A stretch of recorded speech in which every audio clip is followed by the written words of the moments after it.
Every day we turn on the TV and there's more bad news. Another environmental catastrophe somewhere, or more starving refugees, or innocent victims in war zones.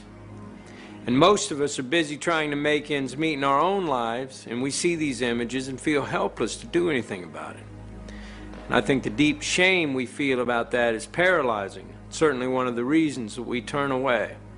The object of this documentary is to look at the flaws in our systems that allow these things to happen and the mechanisms that actually work against us, and to show you a very simple but powerful way that we can actually change the world we live in.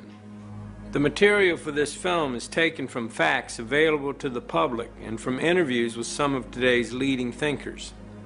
However, we do live in a world full of conspiracy theories, and all I ask is that you keep an open mind, but question everything.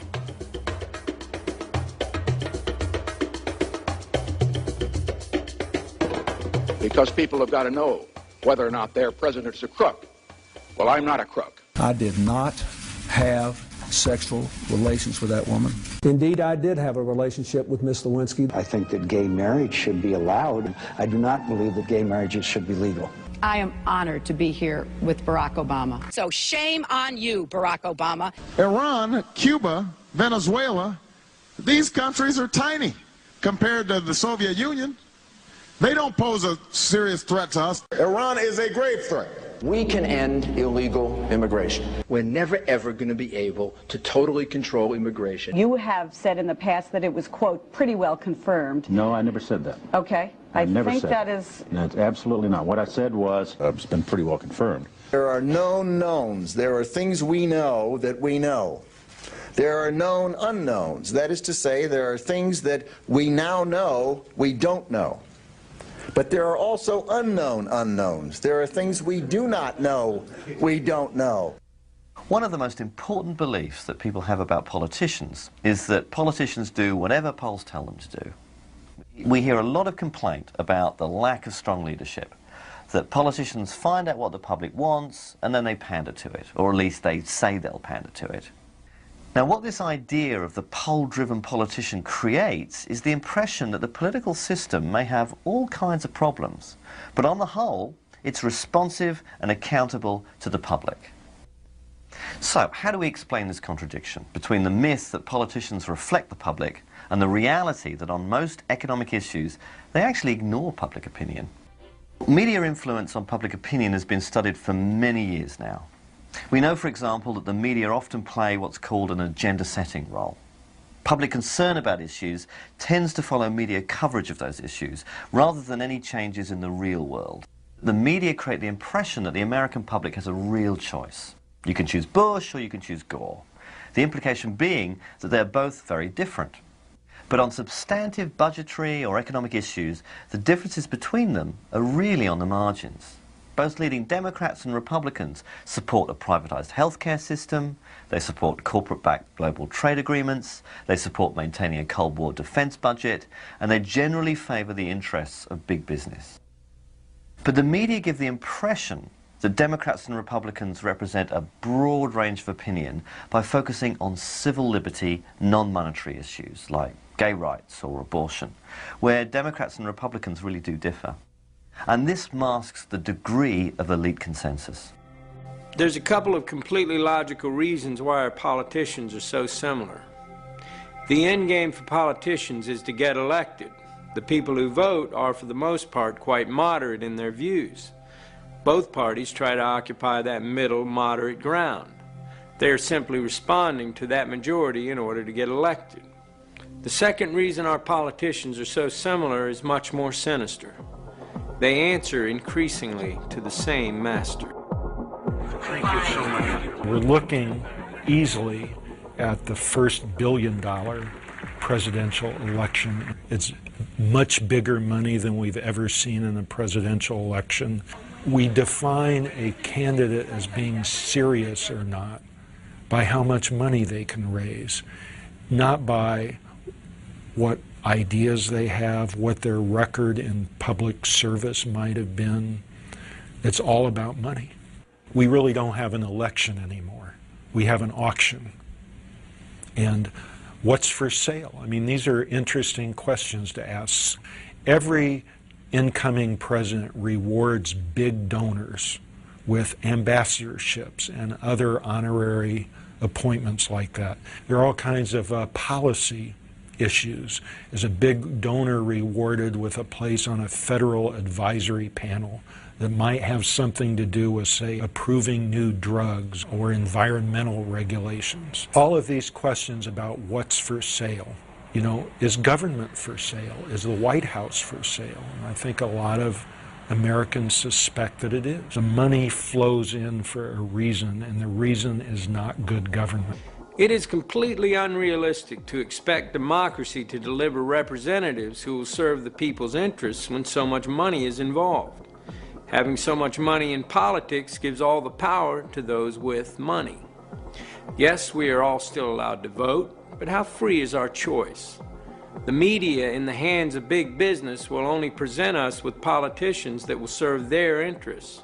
It would be completely illogical for them to do otherwise. It would also be illogical to expect politicians to change a system that puts them in power. But it certainly begs the question, just what kind of democracy do we have? Do you want to live in a democratic society, or do you want to live in the society we have? Which, remember, is not a democratic society and is not intended to be. If you take a course in political theory here, I'm sure they'll teach you that the United States is not a democracy. It's what's called in the technical literature a polyarchy. A polyarchy is a system in which power resides in the hands of those who Madison called the wealth of the nation, the responsible class of men, and the rest of the population is fragmented. That's the way the country was founded. Throughout the history of the world, the rich and powerful have dominated it, and very few people have had any control of their own governments. Most real power in the world is still exercised by those we do not elect. We are still far from governing ourselves. The basis of democracy is the belief that we were all born equal and that that equality must be accepted by those in power. But in the attempts to win those rights, many people have been imprisoned and tortured by those who have power and were determined to retain it. No one in power really wants democracy, because democracy would challenge their power structures and their authority. So anyone who comes out with a democratic idea is dismissed as unrepresentative or a troublemaker or an extremist or something. And in this way, the full flow of a public debate about alternatives is being extinguished.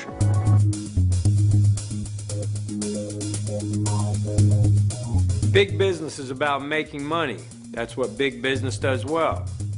Governments, however, have to balance the needs of the whole society, including big business, based on ethics and social and moral responsibility.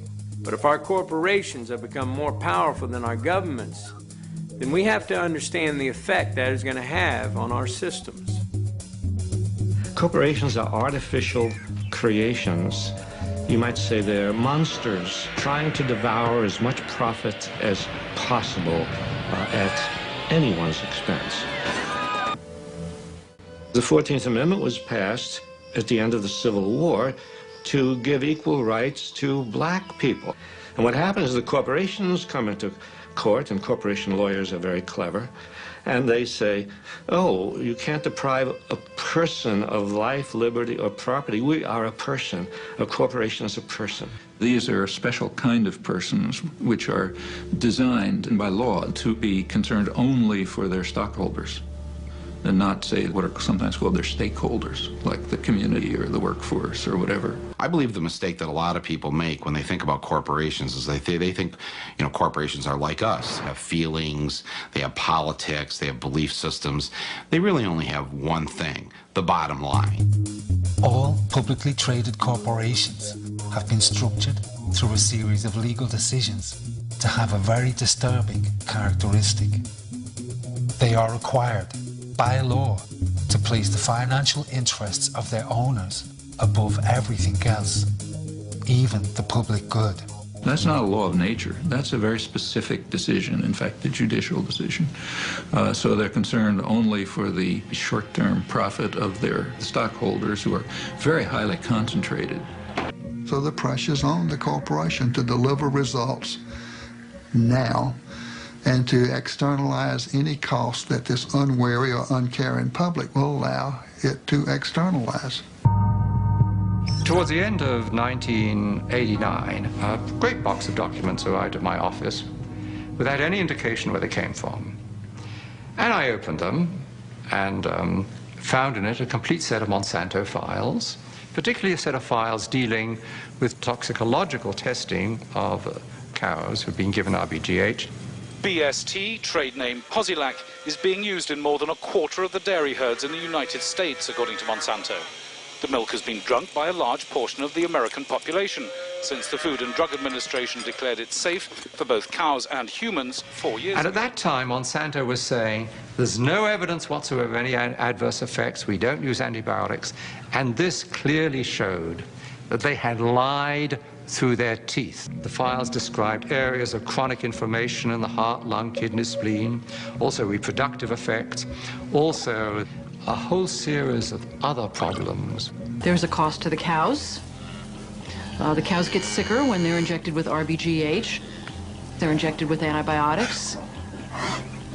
We know that people are consuming antibiotics through their food, and we know that that's contributing to antibiotic-resistant bacteria and diseases. And we know we're at a crisis when somebody can go into a hospital and get a staph infection and it can't be cured and they die. That's a crisis.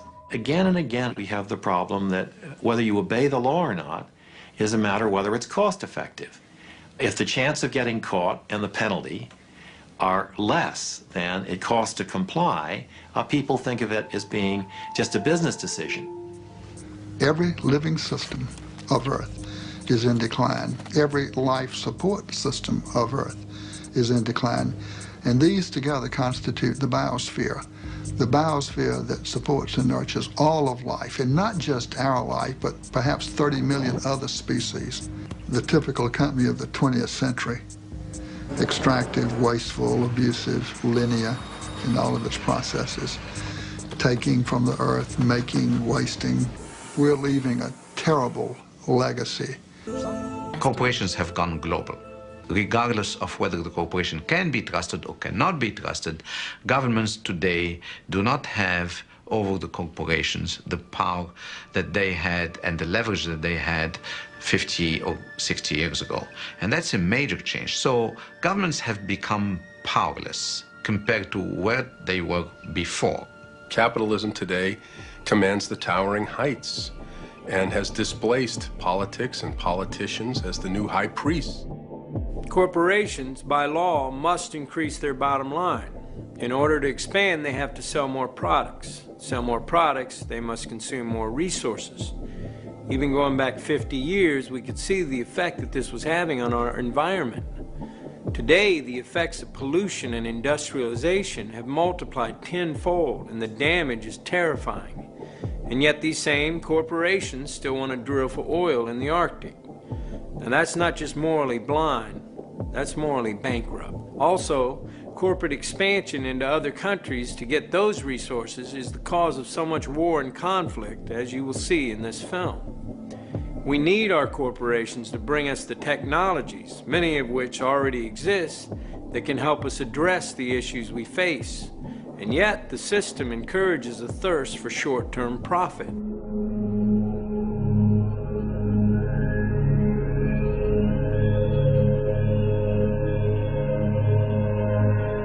I know many of us have heard stories about powerful groups of businessmen who pull the strings of governments from behind closed doors. And so many rumors have sprung up around organizations like the Bilderbergs and the Council on Foreign Relations that it's really difficult to know what to believe. However, it is an interesting fact. The Federal Reserve Bank of the United States is not actually owned by the government. It is owned by a private banking cartel. Now, whoever these men are that can loan money to governments have to be some of the most influential men in the world, and yet we don't know who they are. Not all conspiracy theories are just theories. And the research for this film pulled up some interesting quotes.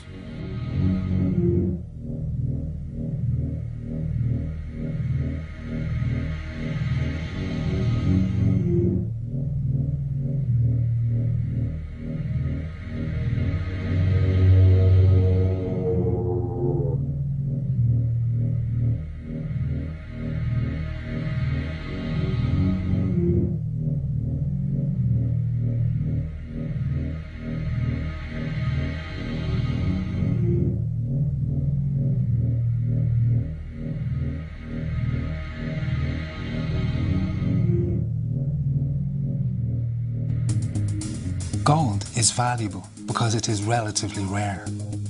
Like gold, the value of money is determined by how much money is in circulation. One would think the power to regulate the money supply that controls our economy and affects our lives in every way would be in the hands of the government of the people. But surprisingly, it is not. The power to control the money supply is in the hands of the Federal Reserve Bank. It is important to note the Federal Reserve is not a government organisation. It is a private banking cartel.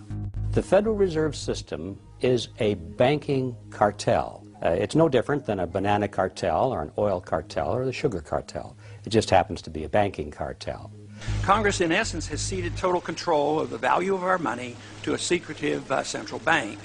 It's a group of very large and powerful private banking interests. Congress knows nothing of the conversations, the plans, and the action taken in concert with other central banks. The government has given it a monopoly, a virtual monopoly, to create the nation's money supply. But all these actions directed by the Federal Reserve alter the purchasing power of our money. This has significant consequences on our economy and our political stability. Wages never keep up with profits on Wall Street and the banks, thus sowing the seeds of class and discontent.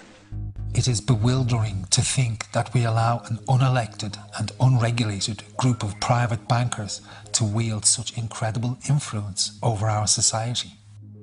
The truth is that most of us will live from paycheck to paycheck in a continued state of struggle, unable to question a system of finance that keeps us on a constant treadmill. And while most of us struggle to stay ahead, billions of dollars in profits flow into the hands of private bankers at our expense. For this is how the system works. Whenever the government needs money, it requests it from the Federal Reserve. But the Fed doesn't just give the money to the government, it loans the money at interest. Every dollar the government loans from the Federal Reserve Bank has to be paid back with interest. This keeps the government, and as such the people, in a continual state of debt. All of our income taxes are paid back to the Federal Reserve to pay off the debt the government incurs when it borrows money from the Federal Reserve Bank. This is all a matter of public record and easily verifiable should you care to look. The founding fathers of America were well aware of the perils of central banks and sought to prevent them. Several central banks were set up but then removed. But the ruthless and powerful bankers, the Rockefellers, the Morgans, the Warburgs, the Rothschilds, were determined to set up a central banking system in America at any cost. In the early 1920s, J.P. Morgan, one of the most influential bankers of his day, caused massive panic in the markets by spreading rumours that many private banks were about to go bankrupt. This caused widespread panic. Everyone started withdrawing their deposits en masse, and the banks had to call in all of their loans to try and survive. The hysteria destroyed the markets, and the banking elites, having caused the panic, used it to influence politicians and the public that a central bank would bring stability to the system. At a secret meeting in 1910 at the estate of J.P. Morgan on Jekyll Island, the bankers wrote the Federal Reserve Act. They then gave their considerable financial and political support to Woodrow Wilson on the condition he would support the bill if elected. In 1913, Woodrow Wilson signed the bill into law. He later wrote in regret.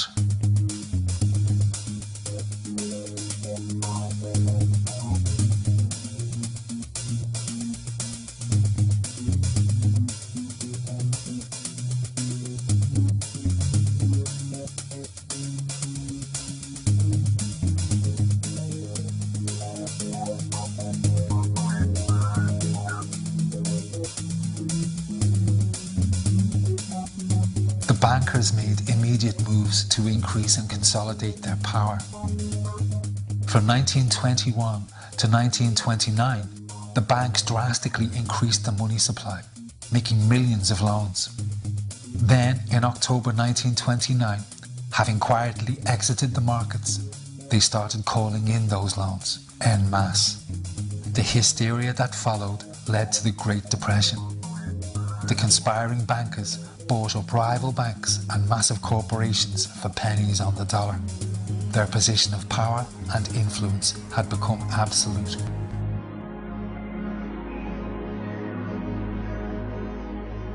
We get almost all of our information from the media. If we base our opinions on bad or biased information, then everything we believe is suspect. Political debate today is kept within very narrow boundaries, so the media can present both sides of these narrow positions and give the impression we have a free press. However, to talk about left or right-wing press is to miss a very important point. Whatever message big business wants carried with whatever slant, the media will carry that story unfailingly. Well, the title is actually borrowed from a book by Walter Lippmann, written back around 1921, in which he described what he called the manufacture of consent as a revolution in the practice of democracy. What it amounts to is a technique of control. And he said this was useful and necessary because the common interests, the general concerns of all people, elude the public. The public just isn't up to dealing with them, and they have to be the domain of what he called a specialized class. Notice that that's the opposite of the standard view about democracy. There's a version of this expressed by the highly respected moralist and theologian Reinhold Niebuhr, who was very influential on contemporary policymakers. His view was that rationality belongs to the cool observer, but because of the stupidity of the average man, he follows not reason but faith. And this naive faith requires necessary illusion. The point is that in a military state or a feudal state or what we would nowadays call a totalitarian state, it doesn't much matter what people think because you've got a bludgeon over their head and you can control what they do. But when the state loses the bludgeon, when you can't control people by force, and when the voice of the people can be heard, you have this problem. It may make people so curious and so arrogant that they don't have the humility to submit to a civil rule, and therefore you have to control what people think. 100 years ago, Sigmund Freud, famous for giving us the science of psychological analysis, suggested that the ideal of individual freedom, central to the idea of democracy, was impossible. He said our hidden desires were too dangerous. Human beings could never be allowed to fully express themselves, that we must always be controlled and would thus always be discontent. Sigmund Freud's American nephew was Edward Bernays. Bernays is almost completely unknown today, but his influence on our society is possibly much greater than Freud. Bernays took the new science developed by his famous uncle and used it to manipulate the masses. Bernays is the man who invented the profession and the term public relations. He worked for most of the major corporations and advised politicians on how to win favour with the public. Like Freud, Bernays was convinced that humans were driven by irrational forces, but by stimulating our inner desires and then sating them with consumer products, he created a new way to manage the irrational behaviour of the masses. What Eddie got from Freud was indeed this idea that there is a lot more going on in human decision-making, not only among individuals, but even more importantly among groups, than this idea that information drives behavior. And so Eddie began to formulate this idea that you had to look at things that would play to people's irrational emotions. And you see, that moved Eddie immediately into a different category from other people in his field and most government officials and managers of the day who thought if you just hit people with all this factual information, they would look at that and say, oh, of course. There's a psychology of dress. Have you ever thought about it? How it can express your character? You all have interesting characters, but some of them are all hidden. I wonder why you all want to dress always the same, with the same hats and the same coats. I'm sure all of you are interesting and have wonderful things about you, but looking at you in the street, you all look so much the same. And that's why I'm talking to you about the psychology of dress. Try and express yourselves better in your dress. He had a home in the corner suite of the Sherry Netherland Hotel. And here's this wonderful suite with all these windows looking out on Central Park and across at the plaza and on the square. And he would use this place to hold a soiree. The mayor would come. All the media leaders would come, the political leaders, the business leaders, the people in the arts. I mean, it was a who's who. People wanted to know Eddie Bernays because, you know, he himself became a sort of a famous man, a sort of a magician who could make these things happen. Eddie Bernays saw the way to sell product was not to sell it to your intellect, that you ought to buy an automobile, but that you will feel better about it if you have this automobile. I think he originated that idea, that they weren't just purchasing something, but they were engaging themselves emotionally or personally in the product or service. That it's not, you think you need a new piece of clothing, but you'll feel better with the piece of clothing. That was his contribution in a very real sense. We see it all over the place today, but I think he originated the idea of the emotional connect to a product or service. Democracy, to my father, was a wonderful concept, but I don't think he felt that all those publics out there had reliable judgment, and that they very easily might vote for the wrong man or want the wrong thing, so that they had to be guided from above. You appeal to their desires and their unrecognized longings, that sort of thing. That you can tap into their deepest desires or their deepest fears and use that to your own purposes. Many influential thinkers came to believe that the public were incapable of making rational decisions, and that as such, democracy could never work. Walter Lippmann, one of the most influential political writers at that time, argued that if people were in reality motivated by irrational forces, then what was needed was control by the elites to manage what he called the bewildered herd. And this could be accomplished by using psychological techniques to control the unconscious desires of the masses. So here you have Walter Lippmann, probably the most influential political thinker in the United States, who is essentially saying that the basic mechanism of the mass mind is unreason, is irrationality, is animality. He believes that the mob in the street, which is how he sees ordinary people, are people who are driven not by their minds but by their spinal cords. The notion of kind of animal drives, unconscious instinctual drives lurking beneath the surface of civilization. And so they started looking towards psychological science as a way of understanding the mechanisms by which the popular mind works, specifically with the goal of figuring out how to understand how to apply those mechanisms to strategies for social control. Democracy, at its heart, was about changing the relations of power that had governed the world for so long.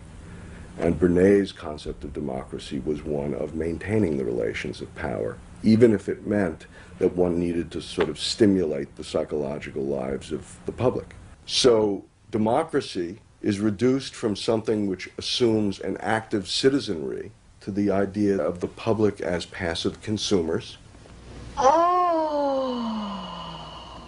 Driven primarily by instinctual or unconscious desires, and that if you can in fact trigger those needs and desires, you can get what you want from them.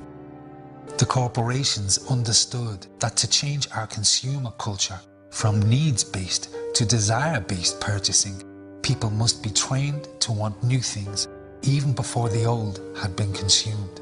Bernays really is the guy within the United States, more than anybody else, who sort of brings to the table psychological theory as something that is an essential part of how, from the corporate side, of how we are going to appeal to the masses.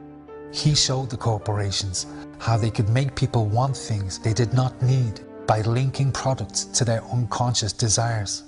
And the mass media would be the key. The media and marketing men spend billions of dollars in research. They have developed an entire science based on the very best psychology and knows exactly which one of our buttons to press to make us swallow an idea or buy a product. And they're not just selling us laundry detergent. They sell us everything from plastic gadgets to warfare. If we are to make decisions about the future of our society, the single most important thing we need is the truth.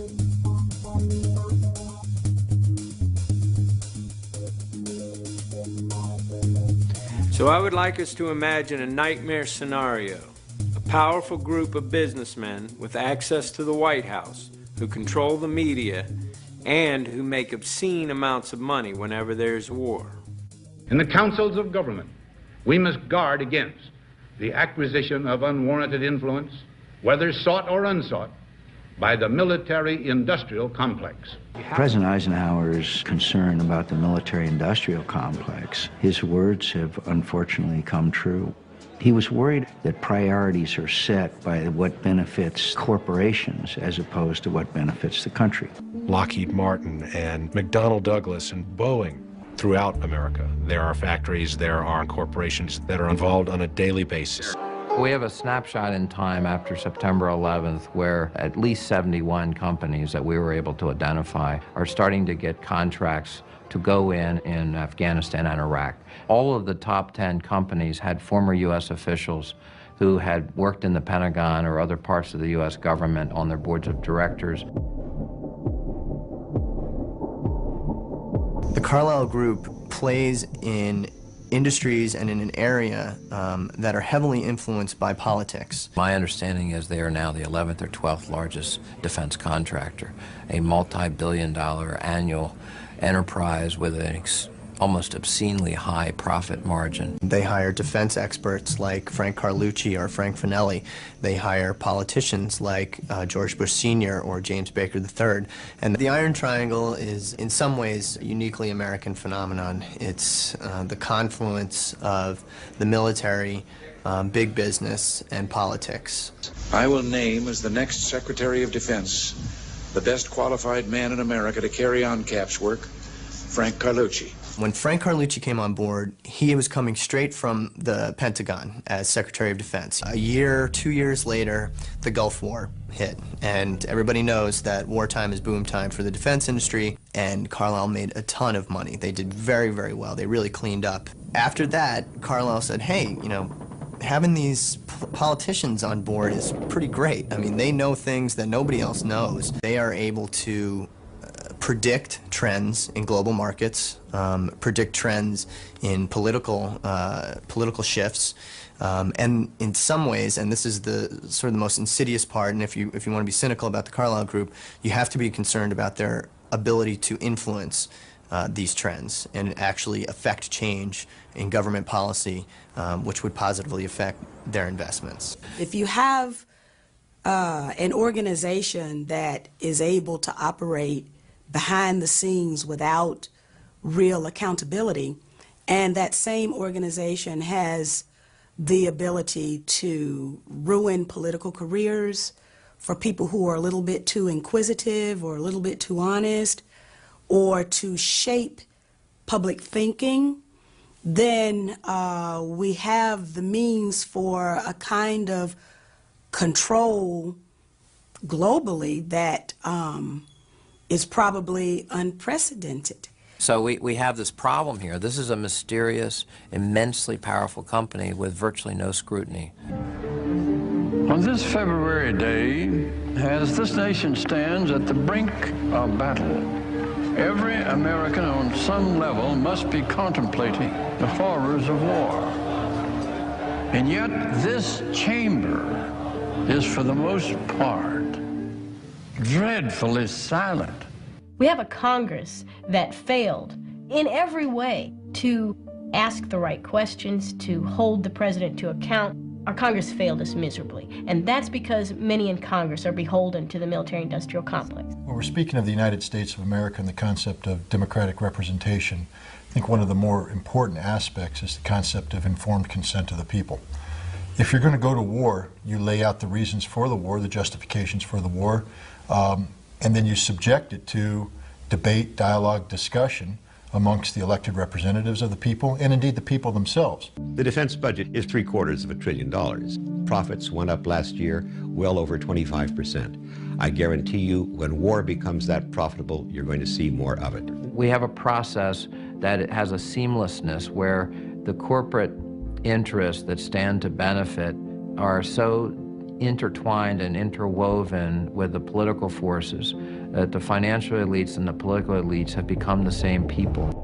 The attack came without warning, and according to a U.S. government source, told CBS News that it has Middle East terrorism written all over it. The attack in Oklahoma City appears to have a familiar mark. This was done with the attempt to inflict as many casualties as possible.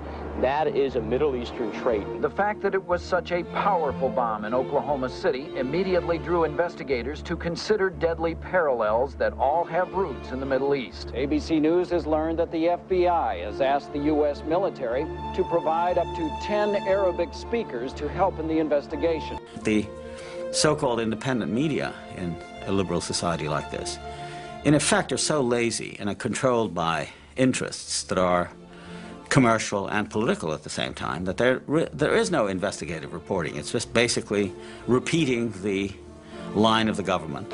Only 8 days ago, I concluded a broadcast on the World Trade Center bombing by telling you what senior U.S. law enforcement officials were telling us, that the threat of Muslim extremists operating within the United States is an ongoing danger, something we'll have to live with from now on.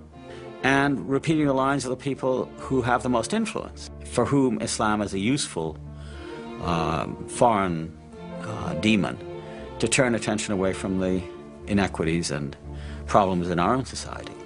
So, as a result, the human side of the Islamic and especially Arabic world are rarely to be found. And the net result is this vacancy on the one hand, and these easy, almost automatic images of terror and violence. The situation in the popular media is basically that Muslims are really two things. One, they're villains of one sort, villains and fanatics. And B, many films end up with huge numbers of bodies, Muslim bodies, strewn all over the place, the result of Arnold Schwarzenegger or Demi Moore, Chuck Norris. Lots of films about guerrillas going in to kill Muslim terrorists. So the idea of Islam is something to be stamped out. It's easy to attract attention, and certainly the media's attention, for some of the political reasons that are obvious. I mean, to discredit the Arabs, to make them seem like a threat to the West, to keep the idea around at the end of the Cold War that, you know, there are foreign devils. Otherwise, what are we doing with this gigantic military? The war with Iraq gives us a snapshot in time where we can see the effects of all these powerful influences coming together. They have weapons of mass destruction. That is what this war was about. Saddam Hussein possesses biological and chemical weapons. The fact that there are weapons there. You've heard the president say repeatedly that he has chemical and biological weapons. With the drumbeat for an attack on Iraq increasing, the Bush administration may finally have the ammunition they've been looking for. September 11th. September 11th. September 11th. September 11th. September 11th. Dangerous world. A grave new threat. There is no doubt that he is amassing them to use against our friends, against our allies. A Hollywood set designer was brought in to create a $200,000 backdrop for official war briefings. In USA Today and in the major network coverage and so forth, you have this very elaborate computer-generated graphic sort of coverage of the different U.S. Air Force and Army planes and gunships and helicopters and very snazzy weapons of all descriptions. Well, it's quite amazing. I've fallen almost in love with the F-18 Super Hornet because it's quite a versatile plane. It's not enough for us to be told to accept this war. We're really encouraged to gain some kind of vicarious pleasure from it.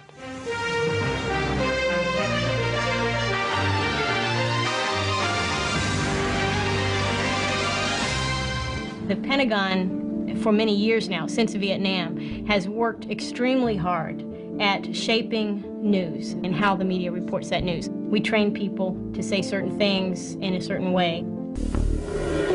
Well, a militia group linked to terror being backed by Iran and setting up camp on America's doorstep? The propaganda campaign waged by the media was so successful that by 2003, opinion polls showed the vast majority of Americans believed Saddam Hussein was linked to 9/11. This claim was false. The majority believed he possessed stockpiles of weapons of mass destruction. This claim, too, was false. These claims allowed the corporate interests and the administration to frame the attack on Iraq as a justifiable act of self-defense. Lieutenant Colonel Karen Kwiatkowski worked at the Pentagon. She saw firsthand how the intelligence was distorted to win support for the attack. The information in there drawn from fact. You could find bits and pieces of fact throughout, but framed, articulated, crafted to convince someone of what? Well, of things that weren't true. Things that weren't true.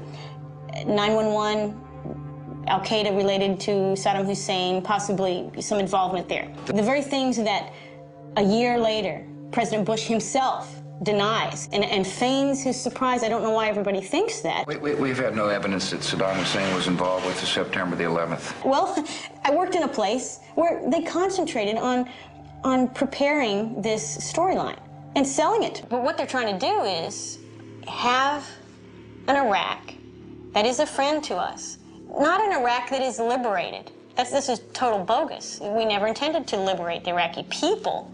We intended to liberate Iraq from Saddam and have a footprint, a military footprint there. And we've done that now. We have Kuwait, we have Fifth Fleet in Bahrain, we have a nice base in Qatar, but it's a little too far south. And what do we have? We have 4 bases in Iraq. Beautiful bases. We can hit Syria, we can hit Iran, we can keep tabs on Afghanistan. There's all kinds of things we can do from those bases. The larger picture is being driven by the fact that we're about to hit peak oil worldwide, that there's this sort of emerging global competition between us and China. There's the ongoing economic rivalries between us and Europe. And so Southwest Asia becomes geopolitically a linchpin. The idea that any of the motives that brought us in would have sufficed to get us in if there was no oil in Iraq does not persuade me. The pretext, that is the excuse for going in Afghanistan was about terrorism and Osama bin Laden. In Iraq, it's about weapons of mass destruction and Saddam Hussein. But in the end, neither one of those wars was really about those people or those regimes. It was about securing and solidifying American control over these incredibly important regions of the world. In this case, I was saying we've been lied into this as blatantly as we were lied into Vietnam. And I was saying that a year ago, that is in the fall of 2002, at a time when we did not know that how much they were hyping the evidence or exaggerating the evidence for WMDs, for weapons of mass destruction. To say that in that world that Saddam Hussein, after 10 years of sanctions and the Gulf War, was any threat at all was basically absurd. What you're saying is democracy doesn't matter in America, that this nation, the principles and values upon which we're built, simply is irrelevant. That the president is a dictator who can do anything he or she wants to do, regardless of the will of the people. No, informed consent of the people is a mandatory, not optional, but mandatory requirement on how we are governed and how those whom we elect to higher office operate in our name.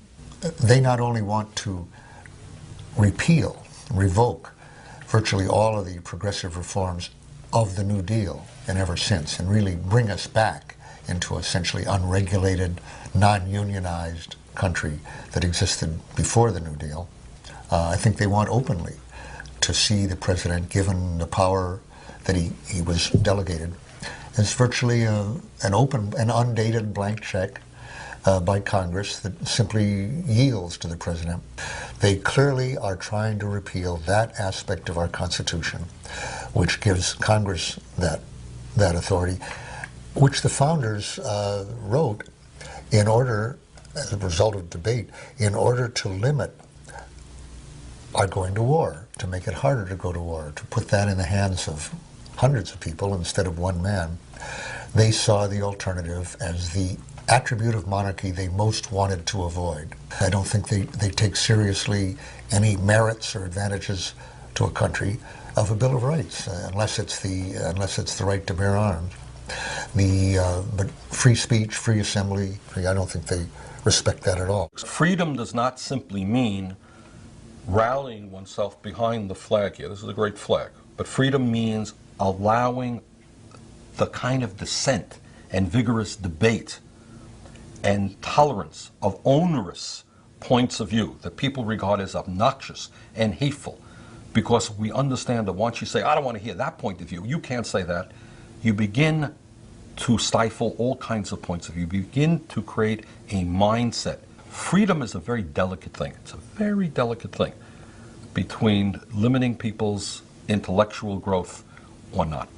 And that's why we have to be vigorous and extremely proud. If this flag means the Constitution of the United States, we as Americans should be very, very proud of that. And we should do everything that we can to fight those people who, for political reasons, are trying to limit basic freedoms in America.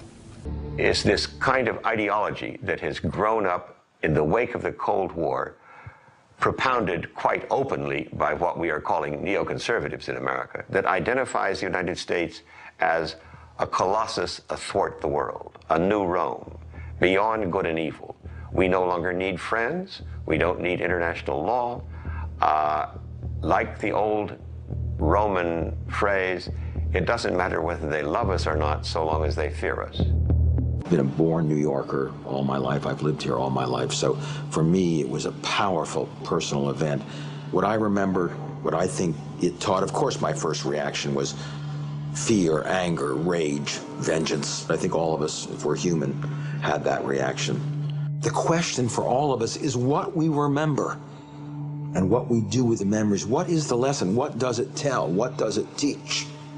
For the president, it teaches the lesson of the axis of evil. States like these and their terrorist allies constitute an axis of evil. It teaches the lesson that America has enemies, secret, dangerous enemies who have to be taken out. Our enemy is a radical network of terrorists and every government that supports them.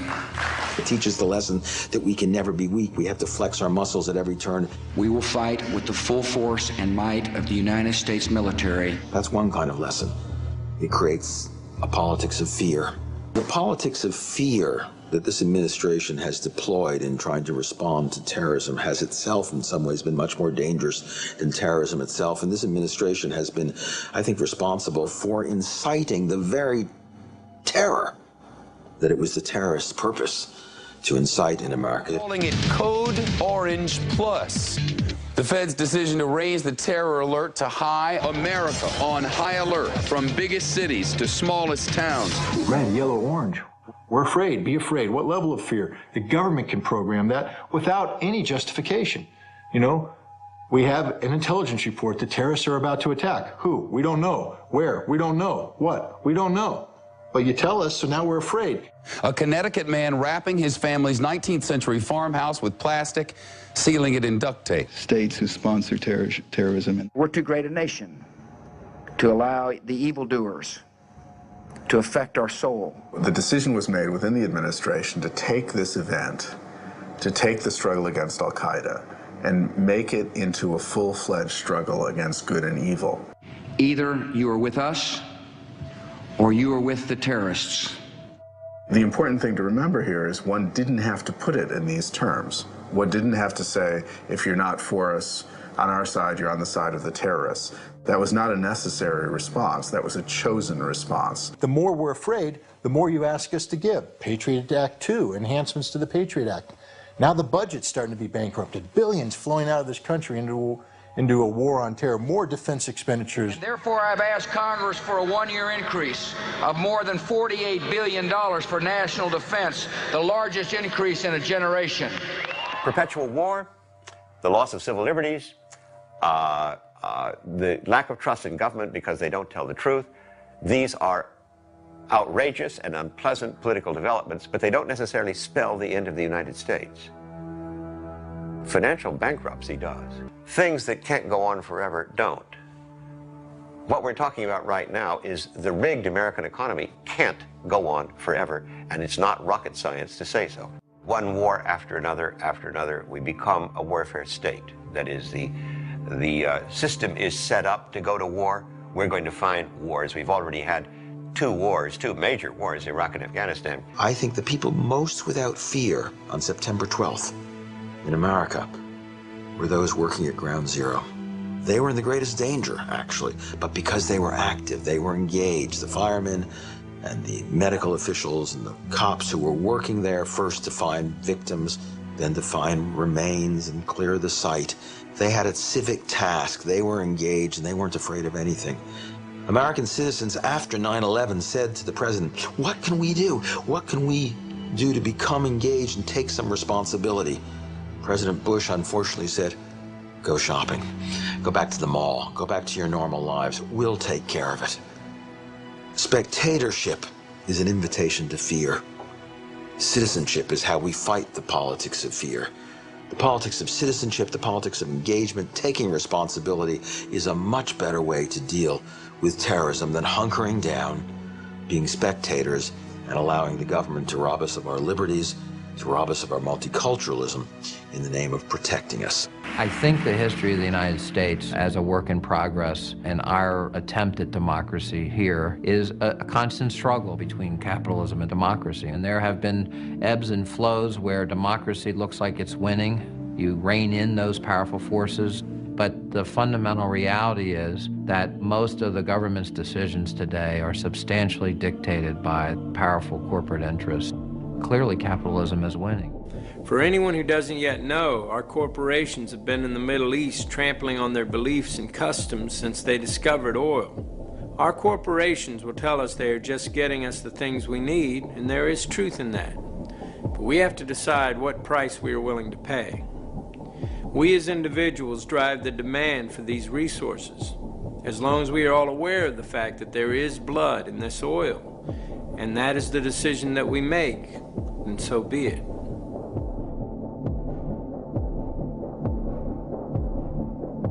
It's completely understandable that people bury their heads in the sand, and if we don't look too closely, life doesn't seem too bad in many areas of the world. But that is going to change, and there are some logical outcomes to the way this system works that will affect every one of us. I was invited to Washington, D.C. to attend this meeting that was being put together by the National Security Agency called the Critical Thinking Consortium.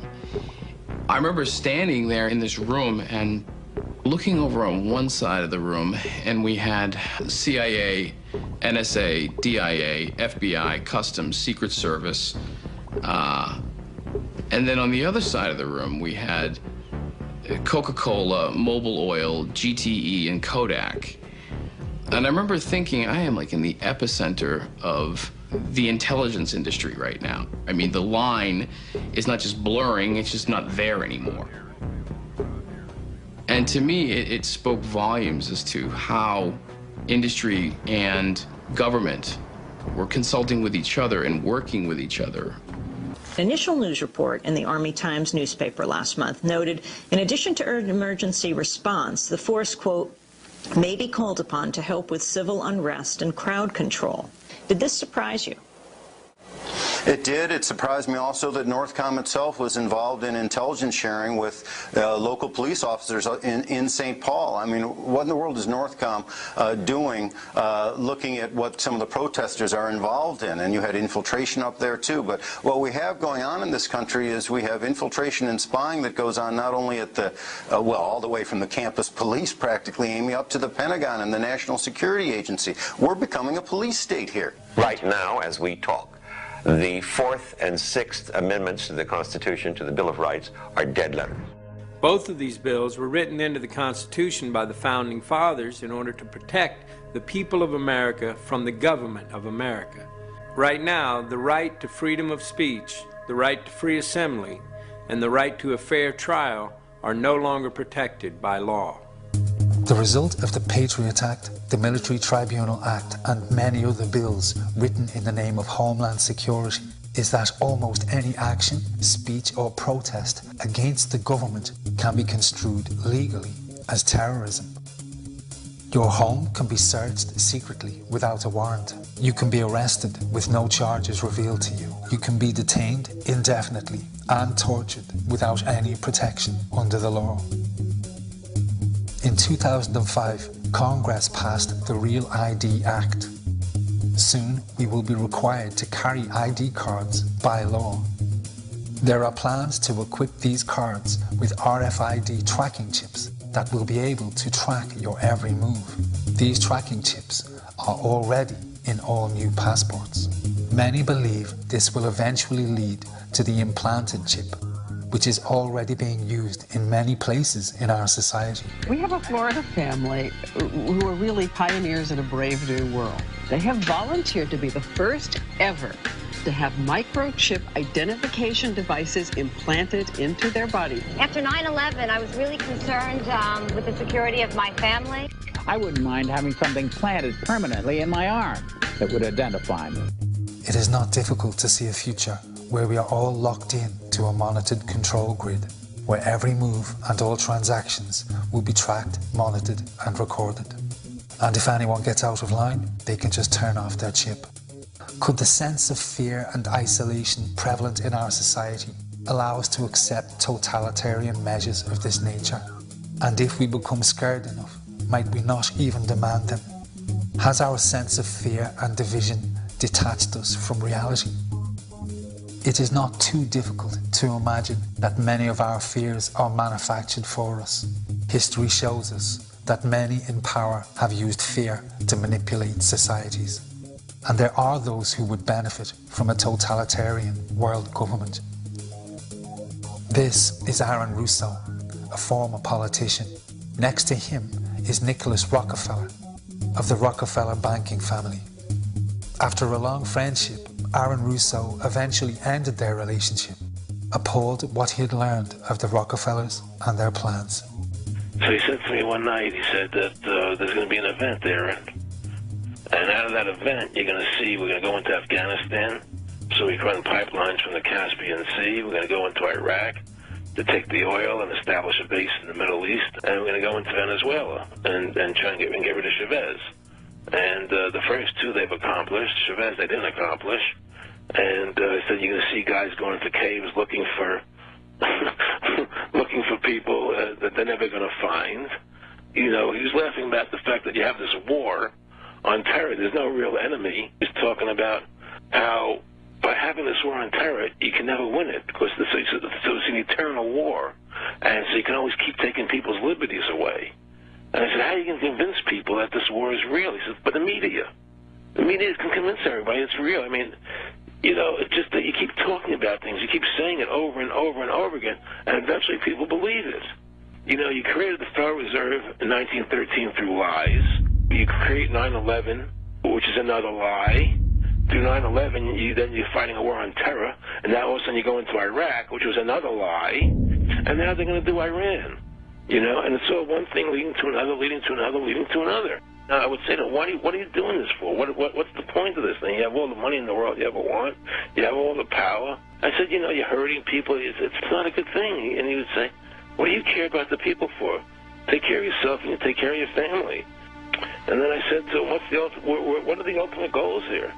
He said, the ultimate goal is to get everybody in this world chipped with the RFID chip. And have all money be on those chips and everything on those chips. And if anybody wants to protest what we do or violate what we want, we just turn off that chip.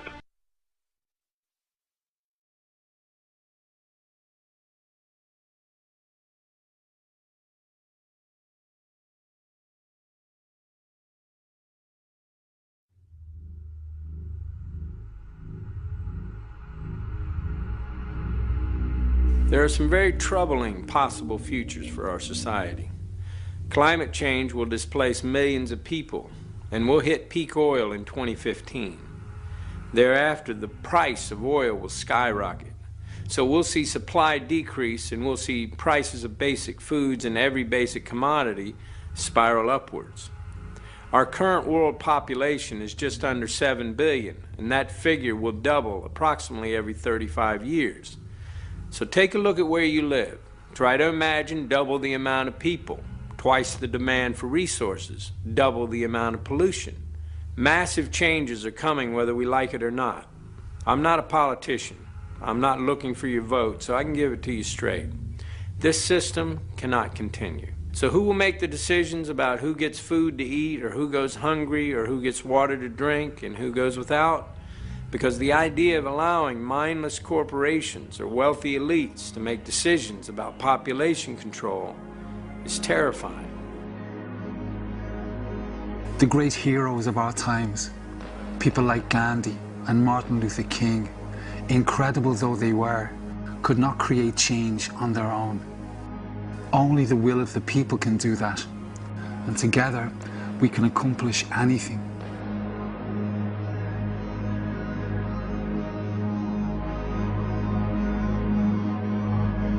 Interestingly, the way to win back democracy, end the wars, and save our environment has just one cure, and it's simple.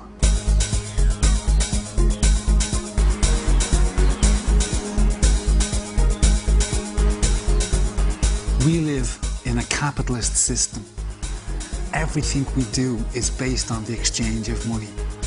The media and the advertising men have turned us into obedient little consumers, trying to buy ourselves to happiness in a throwaway society. This creates such a demand on our resources that our corporations invade other countries to get more, causing untold war and conflict.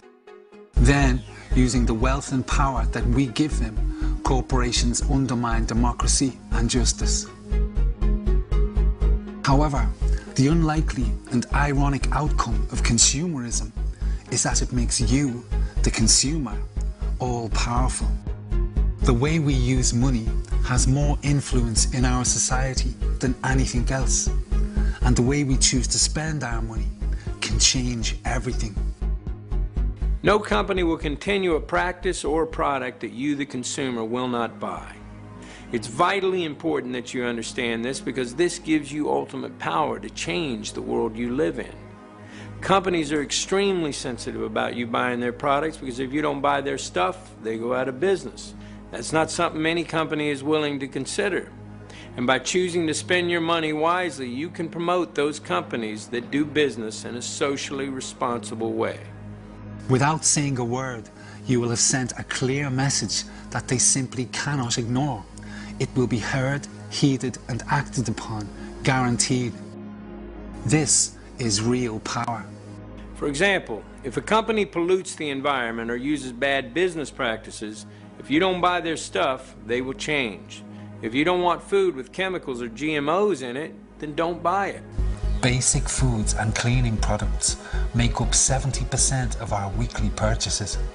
This drives the agriculture and chemical industries that have a massive effect on our environment.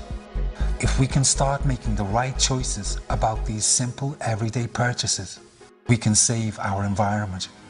We've got into the habit of buying junk fast foods that have no actual food in them. We buy gallons of poisonous household cleaners when one degradable soft soap will do. We are poisoning our homes and wasting our hard-earned money for no good reason. Why? Because the advertising industry tells us to. They just want you to buy stuff. The car is the single biggest drain on the Earth's resources. Just about every mineral, every chemical, and every metal known to man goes into the manufacture of our cars. The gasoline engine is inefficient and poisons our environment. The car, as it is today, cannot be sustained. It is up to us to drive the demand for clean, efficient vehicles. Do not underestimate the power of that dollar bill in your pocket. The way you spend that dollar already affects economies and lives around the world. Spent wisely, it can fix every problem known to man. The minute we start taking responsibility and spending our money wisely, every politician, every corporation, and leader around the world is going to know that we have woken up. And that is the most important point in this film. All of the abuse in our system happens because we just roll over and take it. But when we get involved and start making the right decisions, everything changes. Our consumer choices are the easiest way for us to get involved in a very meaningful and powerful way. But the issue is our involvement. You and I taking responsibility, you and I demanding the truth, learning the facts, and making our decisions accordingly. There are serious decisions to be made about the future of our society. Because there are so many of us, and population levels are rising all the time, we have to drastically reduce our demand for every consumer product. Breaking the habits of a lifetime won't be easy. Retooling industry and maintaining balance in our markets and economies is a massive undertaking. But we can address all of these questions. You have the power to deny profits to offending corporations and support those who maintain good practices. You can express the concerns you hold dear and herald a new beginning at every level of our society. This is the 21st century. If we use our resources wisely, there's no reason why anyone shouldn't have what they need. There's no reason whatsoever why people are still starving to death on our planet. And the common man or woman, whether they are Israeli or Palestinian, Protestant or Catholic or Iraqi or American, the common man just wants to live in peace and justice in a clean environment. When we look around the world and we see that that is not the case, we know that the will of the majority is not being listened to. That's the first sign that our system is broken. Government won't make these changes for us. Yet again, it is down to the common man. Please don't just watch this movie and turn away. We can fix this system. Go to the website, take that first step towards an incredible future for all of us. Thank you for watching.